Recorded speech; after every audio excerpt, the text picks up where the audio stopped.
सरकार भले ही स्वास्थ्य सेवाओं को सुधारने का लाख प्रयास कर रही है, लेकिन नशेड़ी डॉक्टरों की बदौलत स्वास्थ्य सेवाएं पूरी तरह से ध्वस्त हो गई हैं, जो नशे की हालत में अन्य कर्मचारियों के साथ भी दुर्व्यवहार करते हैं।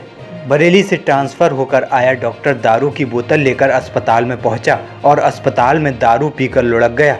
नशे में धुत डॉक्टर पर महिलाओं के साथ दुर्व्यवहार करने का आरोप लगा है।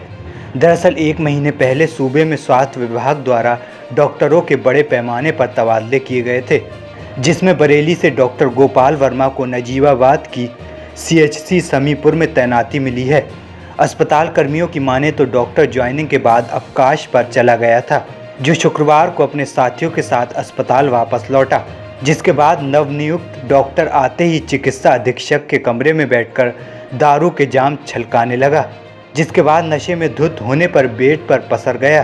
किसी तरह पहले दिन तो कर्मचारियों ने मामला दबा लिया, लेकिन आरोप है कि अगले दिन फिर से डॉक्टर नशे में धुत होकर DPMU यूनिट में पहुंच गया, जहां पर महिला कर्मचारियों के साथ अभद्र व्यवहार करने लगा। डॉक्टर की हरकत से परेशान महिला कर्मचारियों ने सुरक्षित वातावरण न होने तक काम करने से इनकार कर दिया। अस्पताल में हंगामा बढ़ता देख अखिल भारतीय विद्यार्थी परिषद के पदाधिकारी भी पहुंच गए, जिन्होंने महिला कर्मचारियों के साथ दुर्व्यवहार करने पर डॉक्टर को जमकर खरी खोटी सुनाई। अखिल भारतीय विद्यार्थी परिषद ने डॉक्टर को न हटाने पर CMO ऑफिस में ही धरना देने का ऐलान किया है। डॉक्टर पर नशे की हालत में कवरेज करने के दौरान एक मीडिया कर्मी का भी पीछा करने का आरोप है। महिलाओं का सम्मान पता कुछ क्या है क्या नहीं है? धक्का मारा इन्होंने, टेबल गिराई है, धक्का मारा इनके पैरों से नहीं खड़े हो पा रहे थे, इन्होंने ड्रिंक कर रखी। तुम इनके महिलाओं के साथ बदतमीजी कर रहे हैं। कल तुम्हारे यहाँ ज्वाइनिंग हुई, ये एकदम क्या आप बोल रही हो?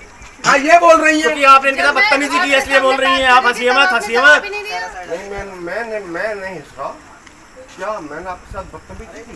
जी, जब मैं टेबल पर बैठी थी मोनू भैया के पास। हम भी 3 साल से रहना है डॉक्टर साहब, दोनों को। ये सब नहीं के रहने वाले हैं, बाहर के नहीं है। यहाँ पर आए थे काम के लिए ना, अक्सर हमारा मोनू भैया से काम पड़ता रहता है, तो यहाँ पर हम फोटो स्टेट वगैरह करवा रहे थे, आशाओं की लिस्ट निकलवा रहे थे, और इन्होंने आकर के हमारे साथ में पेपर छीना झपटी की, प्रिंटर को ऐसे धक्का मार दिया साइड में। हमें पता नहीं था, हमें समझ ही नहीं आया कि हैं कौन। फिर हमें बाद में पता चला कि यहाँ के अधीक्षक हैं, और फिर गाली गलौज करने लगे, हमारे साथ में अभद्र व्यवहार किया, कुर्सी वगैरह मेज वगैरह इधर उधर फेंकाफाकी वो करने लगे। क्यों करा इन्होंने ऐसा? शराब के नशे में है, शराब पी रखी है, अभी भी आप टेस्ट करवा लो, बहुत ज़्यादा पी रखी है, वो चल भी नहीं पा रहे हैं, खड़े ही नहीं हो पा रहे। क्या चाहते हो आप? हम बस ये चाहते हैं, अगर महिलाएं सुरक्षित नहीं है यहाँ पर, हम लोग काम कैसे करेंगे? ऐसे माहौल में हम काम नहीं कर पाएंगे, तो हमें न्याय मिले और इनके खिलाफ कार्रवाई होनी चाहिए। यहाँ पे जब हम आए तो हम तो काम के लिए आए थे, मोनू से बात करने के लिए अपना काम करवा रहे थे, तभी उधर से वो एक आए तो उन्होंने यहाँ पे चेयर वगैरह सब फेंकनी शुरू कर दी और मतलब पेपर वगैरह सब ऐसे ही फेंक दिए। लेकिन यहाँ पे फिर पता चला कि वो कोई यहाँ के MO है जिनका अभी पोस्टिंग हुआ है। क्यों करा उन्होंने ऐसा, क्यों किया? ये तो सर पता नहीं किस लिए किया है, पर पी रखी है इसी वजह से शायद किया है। अब आप क्या चाहते हैं? सर यही चाहते हैं कि हम अगर यहाँ पे दूसरे तीसरे दिन आते हैं तो यही है कि हम फिर यहाँ पे सुरक्षित नहीं है ना, फिर ऐसे हमारे साथ होता रहेगा। फिर मुझे आज सुबह ये पता चला कि इस तरह की कोई परेशानी है, तो मैं यहाँ पे आया, मैंने इस चीज़ को देखा, तो बाद में पता करने से ये पता चला कि ये थोड़ा मेंटली इस टाइम स्ट्रेस में है, जिस वजह से कोई फैमिली टेंशन हो गई है, जो भी हो, इस वजह से इन्होंने थोड़ी ड्रिंक वगैरह का सेवन किया।